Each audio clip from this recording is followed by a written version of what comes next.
Welcome to the Crazy Cool Family Podcast with Don and Suzanne Manning. Parents, what if we could give you the power to transform your family into something absolutely amazing? A family where everyone is healthy, gets along, loves Jesus, and has great purpose in life. Hey, let us flip your thinking to unlock the power God has given you to create your own Crazy Cool family. Hey, Crazy Cool Families. My name is Julie Pierce, and I'm a leadership coach. I invest in leaders all over the world, but I'm also a mom, investing in 2 leaders who live in my house. And if you want to help your kids love Jesus, love others, and also become the leaders that they were created to be, I highly encourage you to check out Base Camp. Just 30 minutes a week, and you'll get to access all of the tips and the tools and the practical resources that Don and Suzanne have put together over the years. I mean, I've learned so much from them over the years, and I know you have too. And now they put it all in one place to make it easy for us. Just 30 minutes a week, and I promise you, you're going to see a big impact in your family. Hey, welcome to the Crazy Cool Family Podcast. Don and Suzanne Manning and our very special guest, Julie Pierce. Suzanne, you want to introduce Julie to us? Yes, and so Julie is what we would call one of our dear friends. We go to Valley Creek together, and then she was our daughter's boss, Macy's boss, for a little while. And what's amazing about Julie is that she walks in the gift of leadership like I've never seen anybody ever before. And anybody who gets in front of her, she shares that gift with them. And so we corralled her into sharing that gift with our Crazy Cool families. Yeah, we are. If you've been listening to our podcast, we're just finishing up our Fight for Families series, FIGHT. Faith, inspire, give, hugs, and teach. And and so we ended the teach train one with saying, and you want to know how to train your children to be kingdom leaders. Well, we'll talk about that next week, and now it's this week. That's right. And so we brought Julie on because I would say you are an expert. And so we just want her to share her wisdom with you. So many times parents might say, my kids are not a leader, and I radically disagree, and Julie's going to prove that I'm right, that your kids are actually they have been created to be leaders, and she's going to tell us some things to do to help them be who God's called them to be. So welcome, Julie. Yeah, thanks for having me. This is a total treat. I just have learned so much from y'all over the years, and it's just a gift to be with y'all. Well, we have Julie her website's juliepierceleadership.com, and what she's evolved to over the 20 years she's been doing leadership stuff in churches and in so many different arenas. You worked for even Nokia at one point, right? Yes. Nokia, does that company still exist? They do. They're going strong in Finland. There we go. So her website is juliepierceleadership.com, and one of the things she does is leadership coaching. And so you talk to a lot of leaders and help them through things. I mean, just share just a little bit about that so they can let you know kind of what you're doing right now. Yeah, I love coaching leaders because it's a chance. You know, oftentimes leadership is lonely, and we feel like we're in it by ourselves. And so to get to be the coach in their corner who's cheering them on, who's challenging them, who's helping them see those big obstacles or challenges from a different perspective, and then develop a plan to get through it. And so I love it. I work with all kinds of different executive leaders, and it's just a blast to get to invest in them and then see the impact it has on their teams. Right. Wow. You know, how did you get interested in leadership? I mean, you've been doing it a long time now. So what made you go, oh yeah, I'm a leader and I want to help other leaders? Yeah. You know, there was a season in my mid-30s where I just wasn't quite sure what I was going to do with the next season of my life. And it had just been through a really hard season in leadership and then personally as well. And I just spent a pretty significant time seeking the Lord and asking him just lots of questions about how I was made and designed, about how I was uniquely created in order to bring him glory and to do some good for other people. And I just kept asking him those kinds of questions, and he just slowly began to show me that the people group that I cared most about, that I just loved being with, that I loved serving, that I loved seeing them succeed, It was leaders. And I loved that because I loved seeing them then go back and have this big impact with their teams. Like, I know, I'm sure I'm not alone. Like, I'm sure there are other people who have also experienced this. Like, people tell you whenever you're growing up, oh, you're going to go change the world. And I always felt like that was so much pressure, when I heard that. And I remember, like, how? Tell me how. Change the world? I don't know what that means. Right. And what the Lord showed me was that through leaders, by empowering other leaders, they were going to go and change their world. That was how I was going to have impact in the kingdom. That's good. And so that's really where it started. So then I just started asking questions. Okay, so how? So what does that look like to empower leaders in this season? And every season it's a little bit different, but most of the time it looks like coaching other leaders and their teams. It looks like kind of helping teams work together in whatever way that looks like. And then just a lot of communicating with groups, because I have a lot of speaking background. So that's typically what it looks like. And that's what it's looking like right now. Wow. I love it when beautiful. you listen to God's voice and, I think God gives us certain themes in our life that we go down. And like for us, it's been family and parenting, and it's been amazing to watch how God continues to speak that language to us. And he's just spoken that leadership language to you. And like Suzanne says, you're walking in your gifting. We're going to talk today about, leaders and their gifting versus the skills of leadership and some things in your kids. So as we start to focus on kids and developing kingdom leaders, let's just talk first maybe about what a kingdom leader is. Yeah, like and what's maybe the just difference what between versus a a kingdom worldly leader? leader? Yeah, what's the difference between? Yeah, that's a great question. Because a lot of people, when they say kingdom, they're like, okay, what does kingdom what is really mean? It's not a term we use every day in our vernacular, but we talk a lot about kingdom leaders. How would you say you define that? Yeah. At the end of the day, great leadership is great leadership from a principles standpoint and from a skills standpoint, right? And so that's not so much what distinguishes a kingdom leader from a worldly leader. What distinguishes them is that instead of building their own kingdom, right, they're building God's kingdom. Right. That's good. When we look at Genesis 1:26 through 28, I mean, that's where we really see God give each of us this created commission to go and rule and reign with him, right? I mean, he's talking through be fruitful and multiply, fill the earth and subdue it and use all of your vast resources for the good of God and man. Like all of that is his invitation to rule and reign with him. And because of Jesus, when he redeemed all the things that got broken and messed up in the fall, he redeemed that created commission in us as well. And so a kingdom leader is looking at the world, at their team, at the people in front of them as image bearers instead of just people here to do something and get something done. As a kingdom leader, we have the Holy Spirit. And so we're looking and hearing supernatural insight and wisdom into what we're facing. So all of those pieces are what set us apart. We are, I love the verse, I think it's Colossians 3:23, but it might be 2:32. I can't confirm, even though I've been like quoting this verse for 20 years. All the numbers are there, just figure them out. Anywho, where it says, work unto the Lord, not as unto men. For it's the Lord Christ that you're serving. Thank you. I thought so, but then I always am like afraid that I start to doubt. I don't even go with the numbers. In Colossians. Yeah. Anyway. I'm going to look it up just to confirm. Okay, thank you.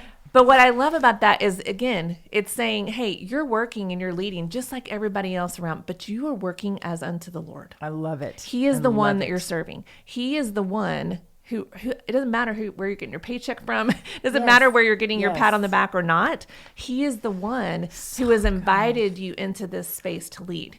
And so he's the one you're serving. He's the one who's showing you which direction to go. Right. And so good. Is everyone a kingdom leader? Or is it just people who are chosen by God to be leaders, or people like you who are interested in leadership? Yeah, that's a great question. So I feel like where people get stuck is the whole asking, okay, well, is everybody a leader? Is nobody a leader? Some people leaders, but not. Are we born leaders? Are we made leaders? Is it nature? Is it nurture? All of those things. Yeah. At the end of the day, again, because of that created commission, if you have the Holy Spirit inside of you, if you're choosing to follow Jesus, then you are choosing to lead. You were made a leader. I think So when it everyone comes, is in terms of, so Adam and Eve were commissioned, and Yeah. that commissions everyone. yes. And I think part of where we mix up is like, we think leadership is a role. Oh, that's good. Yeah. We think leadership Oh, is a that's title, good. That's right? good. And the reality is we lead every space that we go into. It's an identity. Right. Yeah, It's totally who we is. are. It's not who we what are. we do. And it is also what we do. Yes. But it's not just what we do. Well, we lead, but Yeah. yeah. Yeah. We So, lead, so that's how do why you it's good. distinguish that? You said we lead in every situation, yet God also asks us to follow. Yes. So how do we? So we're talking about how to train kingdom Yes. leaders. Suzanne mentioned last podcast. Let's talk about how to train kingdom leaders. How do you train kingdom leaders, and where is the role of leading, and where is the role of following as we look at life situations? Yeah, well, great leaders are great followers.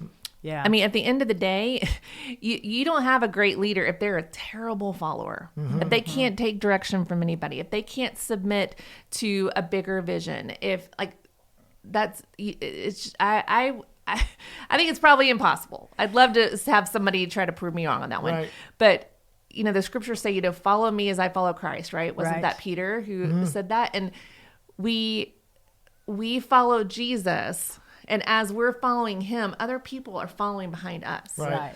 And I truly believe that every space we walk into, there's an opportunity to lead through influence, even if you're not the one in charge. Right. Right? That's good. Like this morning I was driving to school with my youngest son. He's in middle school, and they have their one-act play this week. Very big deal. And he's a theater kid, so this is like, been living for Are this. they performing it like Oh, being yeah. rated? And, Oh, yes, and, yeah, the whole they're thing. They win or lose with that. Yes, Yeah. all the things. And they have had, just like everybody else they're competing against, they've had school closure because of COVID. They've had school closures because of the ice recently, all that yes, stuff. yes, And yes. so they're feeling behind. And so the anxiety is growing. And so I'm like dropping, I'm like, now remember, you're walking in, everybody's going to be anxious and nervous and talking about all the things. And you're going to walk in like, we got this, guys. That's good. You're going to walk Yeah. in and you're going to say, and you're going to stay positive, and you are not going to feed the crazy that is just like cycling up right now, that is not going to help your teacher.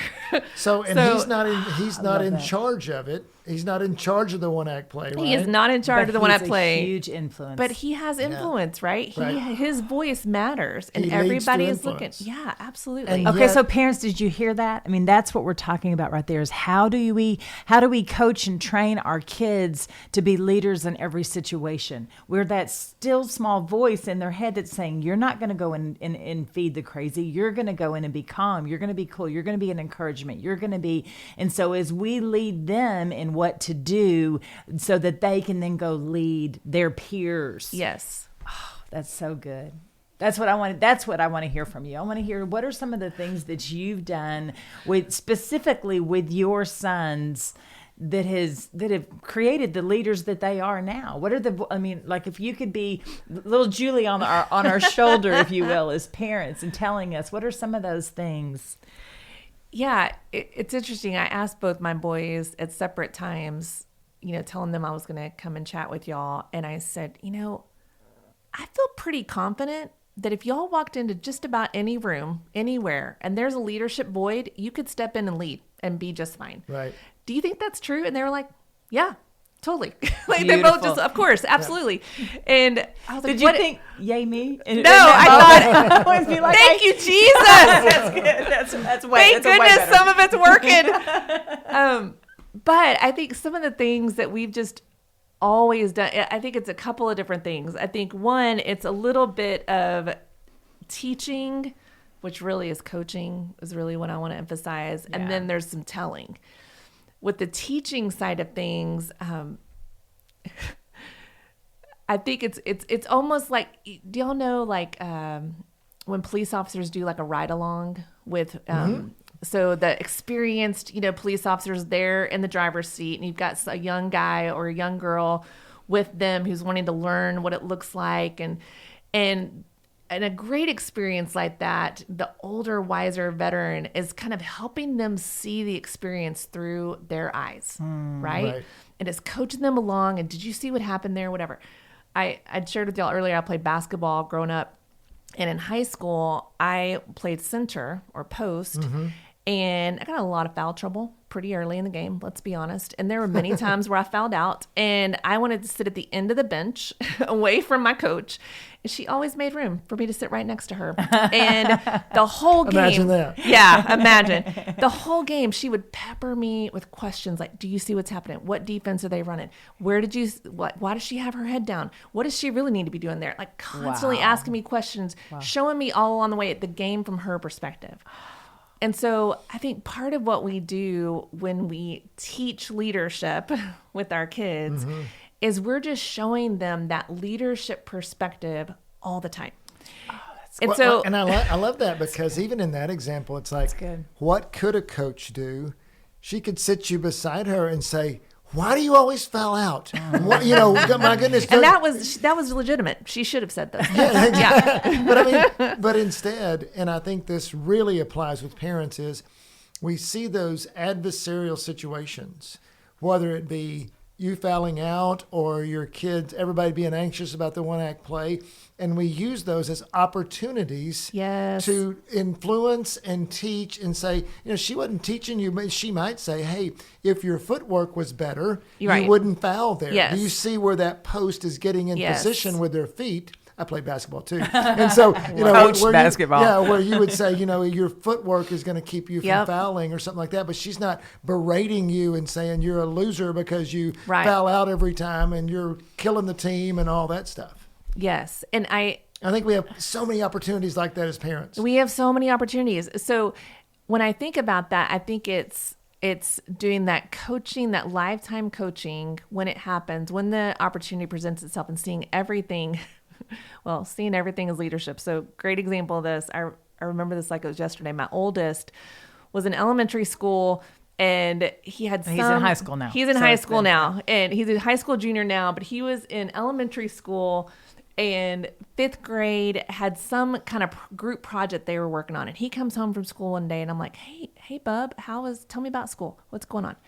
He was just grumpy and griping and just put out about this group project. He was telling me about how nobody's doing anything and he's going to have to do everything, blah, blah, blah, just grumbling. And finally, he took a breath and I was like, this sounds like a great opportunity for you to step in and lead. They need a leader. They need you to step in. Like you have so many great ideas. Yes. Good. I'm like, you have so many great ideas. Like you could easily like just cast a vision for them, like what this could look like and where it could go, and then break it down and like assign different things. And then once y'all get some momentum, like I'm talking it all through. And finally he's like, Mama, is everything with you about leadership? And I looked at him, I was like, well, of course it is. Do you not know who I am? Like, yes, of course it is. But it's just constantly that kind of stuff where it's like you see the opportunity, you help them lift their head and see, oh, this is an opportunity for you to lead. Like, and here's what a leader would do, and here's what that looks like. You work with a lot of people that are leaders, and you say some people are great leaders, some people are not. But I mean, obviously, your gifting is leadership. What would you say to parents that are like not Julie Pierce and not Lee? I mean, how would you coach them to look for things and to be able to the people who don't think of them, parents that don't think of themselves as leaders, how do those parents coach their kids as leaders? Yeah. So I think, first of all, everybody's leading. You're leading somebody. You're leading your family. You're leading your kids. You're leading that team at work. You're leading that team that you serve with. Like you are leading, and somebody is following you and watching you, and is being influenced by you. The things that I try on the teaching side of things, it's usually skills and service. So great leaders serve. So if you can teach your kids how to look at everything through like, okay, well, how can we serve them? How can we serve? Because that's what leadership is. At the end of the day, you're serving the team, you're serving your organization, you're serving the greater good. Like you name it, you are serving. You're doing is an offering. Just like your fifth grader needed to serve his team. Yes. I mean, totally. So you're saying that a parent could just say, okay, in any situation, one of the fallbacks, if you don't know what to do, is just say, how are we going to serve? Yes. How are we going to serve? So, and I think also serving with your kids so that you can have those kind of coaching conversations with them is a great way to do that. My youngest and I, we were talking about this on the ride to school this morning. And I asked him, I was like, okay, so how did you pick up some of the leadership skills that you have? Like, you've got a lot of skills. Like, you're really good at walking into situations. See, how did you pick up some of that? And he said, well, part of it was just watching you guys. Like, I got to watch y'all lead with the BCLA students or with this group of people. Like, I just got to see you facilitate, or how you would talk with somebody on the side or whatever. He said, but then whenever we served in the 4-year-old class, so when Ethan was in, that's my youngest, when he was in elementary school, he wasn't old enough to serve by himself in our children's ministry, but he and I could serve together. So my husband served with our older one, I served with him. And so probably like 2nd or 3rd grade, we started serving in the 4-year-old class. And we served there for several years until he could serve on his own. And he told me this morning, he was like, well, every week or so, I would just take on something else. It started with just prepping the snacks and putting out the coloring sheets. But then the next time it was leading this game. And then it was helping that kid who was having a hard time. And then it was until eventually I was leading up the whole thing. And don't you think because he was with you, he felt more confident to do things, and as you're doing it with him, and you might have even been giving him those things to Absolutely, do. I was giving him those things. Yeah. And directing him. But even from his perspective, he took it on. Like, it's like, well, I did this and I did this and I did this. Yes. Well, and one of the things he said, I said, well, what makes it hard to do that whenever you're that age? And he was like, I just hated it when somebody else would come in and get there before us, who was a grown up. Right. And then they would just tell me to just hand out the snack. And I was like, oh, so it was when they underestimated you. Yeah. And they didn't give you an opportunity, even though you had the skills and actually more experience than they did in that room. And they just dismissed you because of your age. And I was like, that is so stinking good. So good. Serving alongside him, I got to every week at the end go, okay, so what went well today? What did you think went well? Where did you think we could have improved in this and this? Yeah, I saw that too. What do you think we could do differently? And then I was just constantly telling him, okay, it was little things and big things. Everything from, hey, this is how I taught to that parent and why. Well, and it leads me, what you're saying is serve with your kid. And one of the things we even talked about in our last podcast is just doing life with them along the way. Yes. It doesn't mean they need to attend a leadership class. No. It really means there's so many opportunities to teach your child how to lead along the way. Well, yes. What I love that what you've said there is there's 2 different places that we can pull out, be intentional when it comes to leadership with our kids. One is what they're doing in their lives, opportunities that are presented to them for us to, as parents, focus them. This is where you can lead and how you can lead in that situation. But then also create opportunities for them to lead and create places where they can serve, and then you can call out and help them lead. And so I think that that's so valuable to know that it, like you, Don, said, along the way, but it's all of it together, just everything that's presented to them, and then adding things that we present. Yes. And I think on the we present side, it's teaching them those skills that they need. I mean, the basic leadership skills that everybody needs, no matter where you're leading or how you're leading. I mean, everything from just good communication skills. Yeah, skills. Let's like that's just kind of basics. And a lot of kids and students don't know how to talk to adults, or don't know how to engage with each other, or don't know how to talk something through, or even talk something through in front of people. Like, that's super intimidating. So just showing your kids how to do that, giving them chances to practice with you so you can coach with them, all that kind of thing is super important. I love it along those lines that I could see in the examples you've been giving how you don't start out by telling them what to do. When the 5th grader came in and he had problems, you're like, hey, what's up? What's happening? Because you started it by getting them to talk so that then you could get the platform to speak in. Hey, come join me in this children's ministry and let's see what happens. Yes, I think in fact, I was listening to one of your podcasts where you were talking about listening instead of lecturing, which is definitely my default. Here, let me give you a 5-point presentation about why that leadership skill is so important.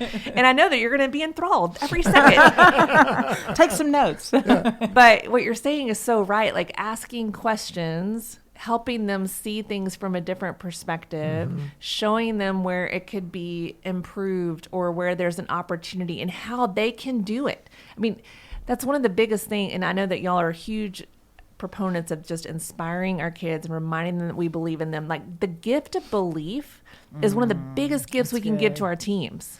And that includes our kids. And, so and it's super important in creating leaders. Yes. Because leaders have confidence and Yes. leaders believe that others believe in them. Yes, absolutely. So skills like communication skills, skills like conflict skills. Oh my gosh, y'all. Like, that is one of the most, and I know that honestly, like, there's a lot of parents who are listening who are like, well, I'm not that great at conflict. I kind of run away from it too. Well, okay, so read a book, listen to this podcast, like, work on your conflict skills, because that is super important for us to teach our kids how to engage in healthy conflict. Conflict is not always bad. Right. Conflict builds towards good things if we handle it in a healthy way. And so teaching them how to engage in what feels super uncomfortable and hard, how to confront people who, how to stand up for themselves, how to have healthy boundaries. All of those are important skills. Right. Well, and so parents know that you're getting the opportunity to train your children in conflict skills every day when they interact with their siblings. Because siblings are, usually are not getting along with each other. And I truly believe that that's how God designed it. He designed us to figure out how to work out these skills in within our family, so that when we go out and hit the real world, we can do that. And so you have a great opportunity. And so every day, several times a day, usually. Yes. Well, and so often I think that even in conflict, I go back to, I love it that you said we look to serve. Because, I remember McCade I think it was McCade, he had in third grade. One of them. One of those boys. He had a bully in his classroom. Oh, yes. And and so Suzanne was brilliant. She said, go serve him, and go, and he's, nobody liked the bully. And McCade became his friend. Well, because like the bully would cut in line with everybody. And so I said, McCade, invite him to cut in line in front of you, and, or he would like take something, and McCade, I said, no, you offer it to him before he takes it.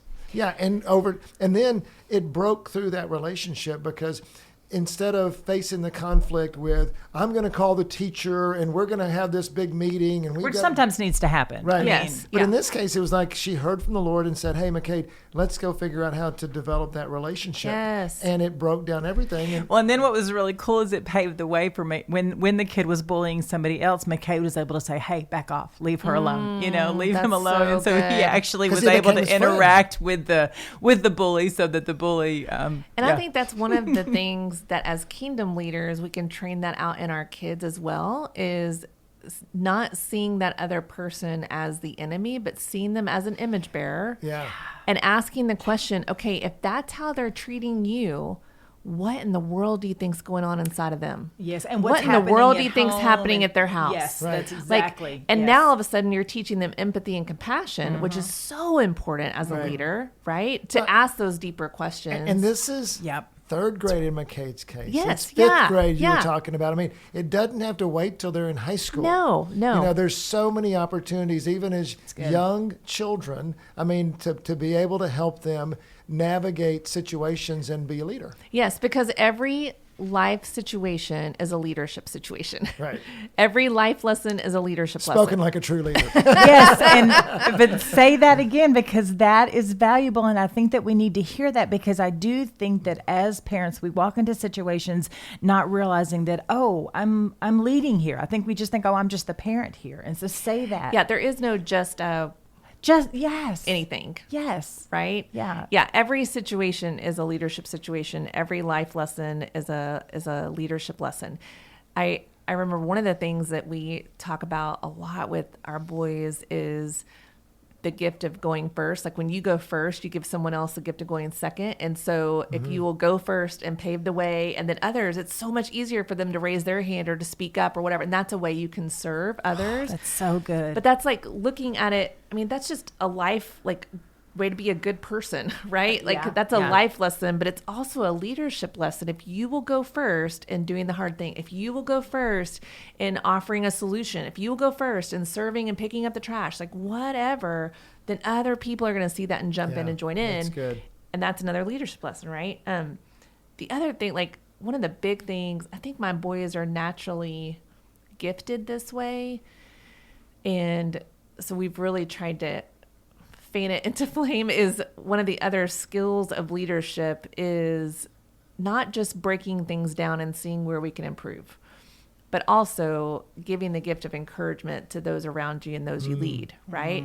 And I think my boys are both just natural encouragers. Like that's really easy for them, but showing them also the impact of their encouragement on people, of what that does, how it lifts up someone's head, how it makes them, pull their shoulders back, how it brightens their day, like all of those kinds of things, I think are super important to celebrate in our kids, because what we celebrate, we replicate, right? Like, just to celebrate those things that we see in them and point them out as great leadership, not just, oh, you're so good at that.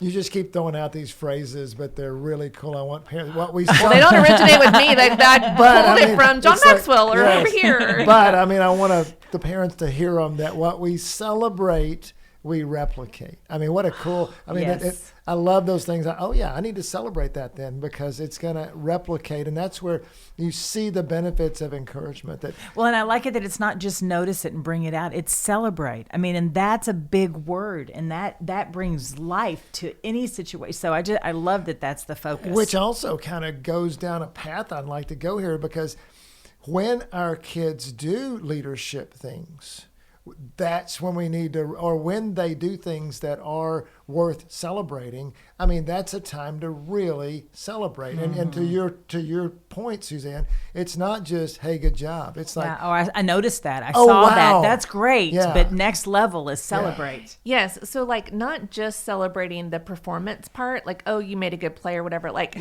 one of the things we used to joke about, Hudson, our oldest, who's now a junior, he used to play football and basketball and all the different sports. He doesn't anymore.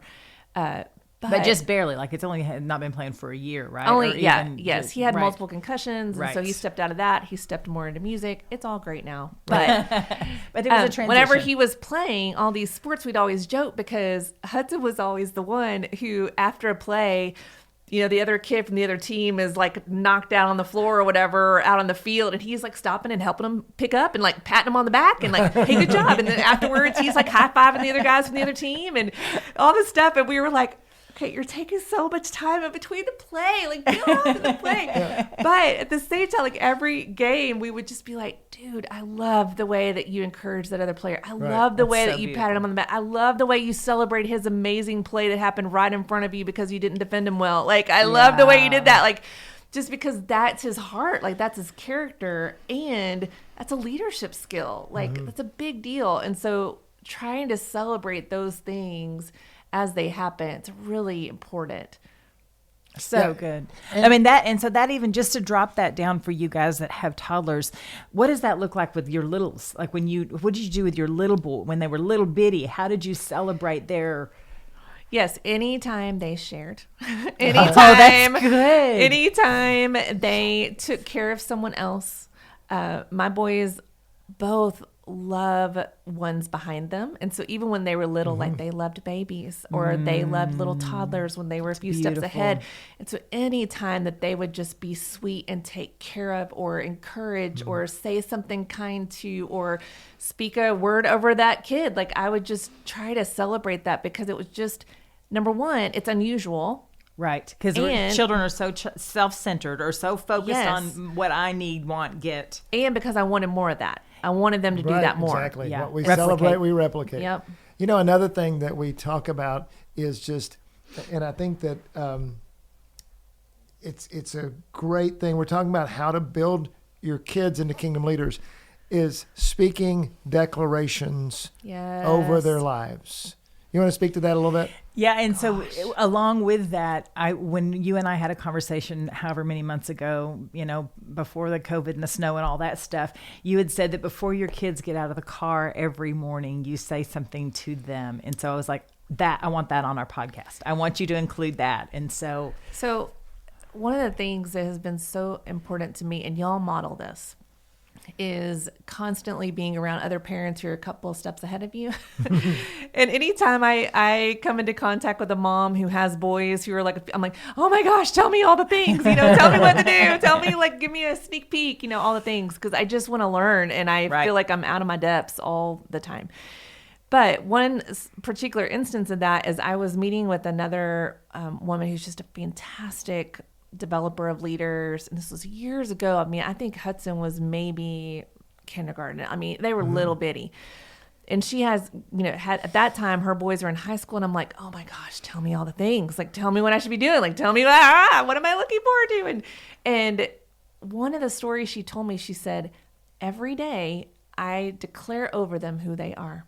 And every day before they leave, no matter where they're leaving, no matter where they're going, no matter, we've been doing this for years, I say the same thing over and over. And I don't even remember what her statement was. But I went home and I was like, I want to do that. So like, what are the most important things? And so Brian and I brainstormed and talked about it. And we finally landed on lead well and shine your light. And that's our thing. Like, we say it every time they leave. And it doesn't matter where they're going. Hey, love you so much. Lead well and shine your light. Lead well, like so you are going to walk into and you are going to be a leader. You get to choose how you lead. And then shine your light, like let the love of Jesus pour out of you. Back to why are you doing this? Yes. That's your purpose. That's your identity. Who are you glorifying? Shine your light. Yeah. So, and we say all kinds of other things over them and about them and all kind of thing. But and so it's funny when I asked the boys today, I was like, yes, well, yeah, you've always told us we're a leader. You always say lead well and shine your light. Like, we've always known we're leaders. Of course, we're going to walk in and. I just love how you're even shrugging like that. I know. It's like, Mom, it's like it is. And I'm like, oh, I'm so thankful that that's like how you heard it and how you internalized it. You didn't see it as this pressure thing that I'm like telling you have to do. Like, it's just who you are. And so, of course, you're going to do that. Yeah, that's awesome. What are some other statements that are, that would be suggested for parents? Yeah, well. Or should everyone just say lead well and shine your light? Well, I'm sure everybody has their own thing it'll they work. really want to say. Well, I was going to say, like, there are several things that we just need to be telling them. Like, we need to tell them they're a leader. Like, we need to tell them leadership stories, like things that worked, things that didn't work. We need to tell them about the impact they're having. Like, we need to tell them the qualities we see and the ones that we want them to, like, we need to tell them all those things.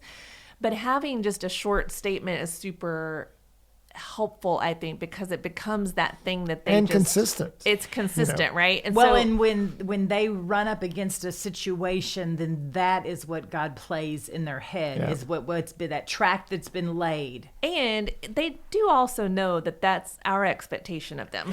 True. Like, which is I don't care what crazy is going on in that classroom or in that scenario. Like, I'm expecting you to lead well and shine your light in that scenario. And so you can choose not to, and that's fine. But so other ones might be love God and love others today. Yeah. Like, love God and love others today. Or how can you serve today? Look to serve today. Seek God first today. Like, all of those kinds of things. Another one, again, if you're a Valley Creeker, this sounds familiar, but ask, listen, and respond today. Where is he speaking? Listen for his voice today.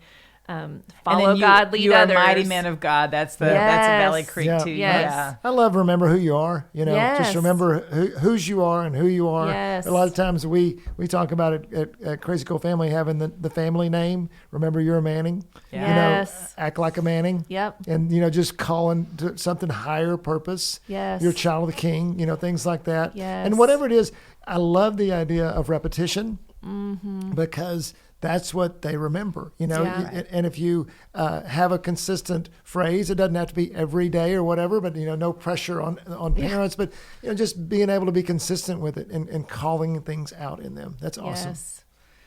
Yeah, because just like whenever people have done that for us, whether it was in our childhood or whenever we were leading or on a team, when someone says something over us that is helping us lift our heads to see that we're part of something bigger. Yeah.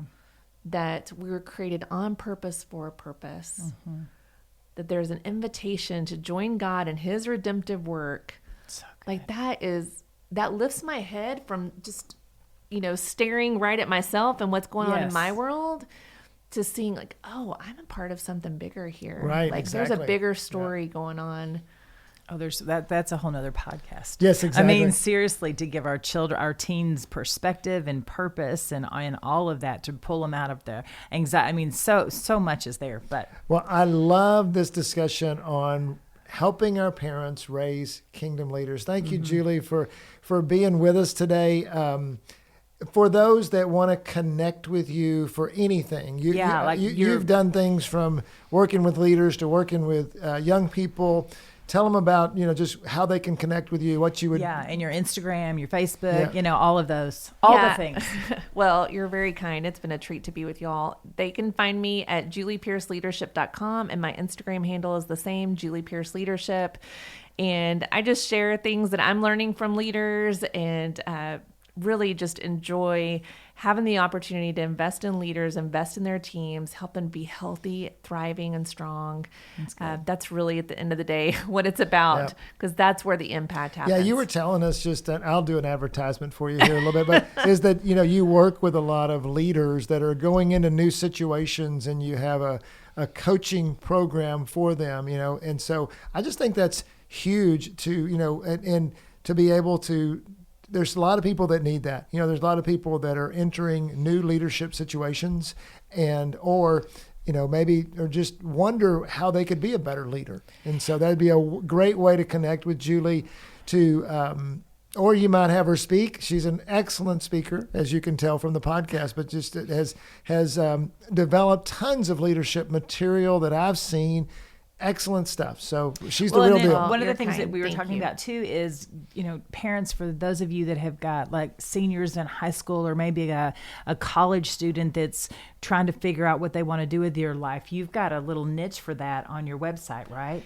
Yes. So it's funny. I don't get to do as much of that as I used to, like when I was working with young adults every day. But it's really fun to help really anybody who's kind of at that crossroads in their life, trying to figure out, okay, it's very much that story I shared earlier about what I was experiencing, trying to figure out, okay, how am I uniquely created?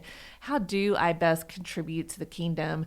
What is the invitation for me? And so helping them discover their leadership style, their leadership purpose, their leadership potential, all of those pieces, and then trying to figure out, okay, so how can I best contribute in a career, in an industry, knowing what I know now. And so we have a way of walking through that that's super fun. I just love to see those. And that's on your website. It's called Crossroads, right? Yes, and Crossroads so if you scroll, Coaching, if you hit the menu, you can find that. So thank you so very, very much for being with us. Oh, wait, before just one more thing. You shared with us a resource that I want to empower our parents to have as well, just in case this just was the top of the iceberg. This is just us telling you, yes, your children are leader now, help them to be leaders. But if you're like, I have no idea how to do that, what would be the resource that you would recommend? Yeah, so I'm a book recommender like crazy. I read. So she's got 372. Leaders are readers and readers are leaders. And so I love recommending books. But I'll say one of my favorite resources along this topic is growingleaders.com. Yeah, and we'll put this all in the show notes. So I think it's an organization started by Tim Elmore, who's just he has a passion for helping all of us, whether we lead students and kids and young adults, or whether we have one in our family, like whatever the situation, he creates all these great resources. Every single book I've read, and I highly recommend, like they are just excellent, giving us tools for how to empower our students to lead, how to invest in them, how to give them the skills that they need. And so I just can't recommend them enough. Yeah, and so like Michael and Maddox both have read one of the books, Habitudes. Habitudes, yes. As you mentioned that, and Maddox quotes it all the time. Well, Mom, in Habitudes it says, if you'll take 10 minutes a day, and once you start, if you just will start, then you'll finish, and just all the different things that he's quoting from it. So thanks for sharing that. That's Julie now Pierce, you want to wrap it up? Yeah, Julie Pierce, juliepierceleadership.com and creatingleaders.com. Is that right? Growing Leaders. Growing Leaders. Yes.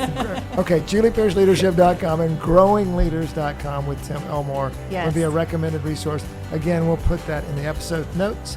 But thanks again for being with us. And as always, parents, go be crazy. crazycoolfamily.com.